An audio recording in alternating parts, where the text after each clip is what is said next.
with Scotland. Once the English, who basically have been told that they'll fall to pieces without them, it's not their fault, that's what their media and political class are telling them.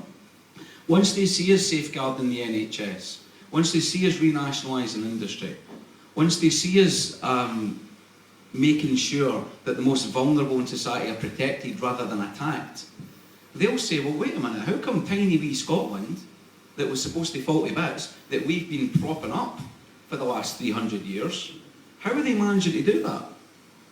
Westminster. And that will be the reinvigoration of the English left. And of course we can unite with them. Of course we can still have that same solidarity. Because we'll be part of the same fight. England is drifting, not even drifting to the right, it's charging to the right. And they need a shock to realise that actually another way is possible. An example right on their doorstep of how a functioning modern democracy, an economic act of generosity instead of economic punishment, which is what we receive at the moment, that right on their doorstep can show them another way. And that's actually the way forward for the British working class. Scottish independence can change everything. And that can be a trigger, I think. That can be the thing that inspires not only Scots but people right across the land. Now if we vote no, this is one of the things we have to get there to people who don't know us, because the first conversation they have is, oh well, can we do it? I'm not sure about that. Can I yes vote? You know, give us this, this, this and this. And I've started saying to them, what do you think is going to happen if we vote no? And they say, well, nothing. Exactly. But first of all, that's actually quite naive. Because the one bargaining chip Scotland's got, the one bargaining chip Scotland's only ever had, is the threat of independence. And once we remove that, they're not going to say, thank you very much, come back into the fold, what can we do for you?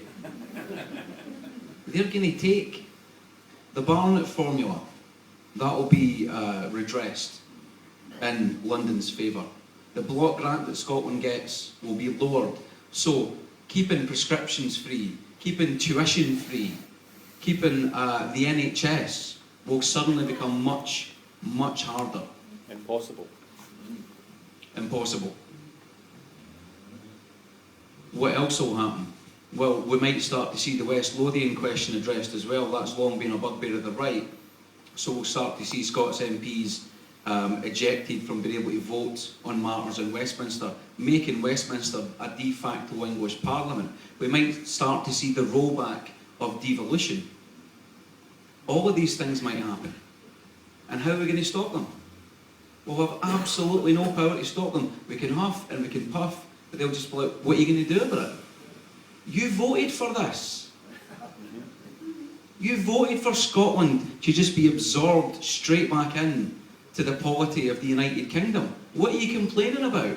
And this whole idea that they're going to give Scotland more powers, that the same MSPs who are currently fighting tooth and nail to prevent Scottish autonomy are suddenly going to turn round and say to their puppet masters in Westminster, oh, hang on a minute, we've had a change of heart actually, I think Scotland needs more power. Even if they say that, what's the reply going to be? Tough. We call the shots here. Now what I can't understand is what the Labour Party are getting out of this. Because if Scottish independence is defeated, you know who'll get credit? Cameron. And that's going to play perfectly with the constituency that he's aiming at just before the next Westminster election. It's a colossal mistake from Labour. Because Scottish Labour can say, well, we were the ones on the ground up here doing all the work. Nobody in Sussex is going to know about that, or care about that. Cameron will turn around to them and say, see, I have bested the Scottish Dragon. Boom, United Kingdom. And that's a huge boost for him pre-election, which means we're stuck with another Tory government that we didn't vote for. So a no vote is going to be a disaster for Scotland. So we have to be inspiring, we have to be positive about what we can achieve with a yes. We have to tell people that a better, fairer, more productive Scotland is waiting for us at the other side of a yes, but we have to tell people about the consequences of a no, because I don't think they've woken up to that yet. And by the time they wake up to it, it's going to be too late. So that's what we want to do here. We want to tell people this is a revolution we're going in here. And no revolution where shop windows are getting smashed and cars are getting set on fire. A peaceful, democratic revolution, and we can change all of it with one cross in a box. Thank you.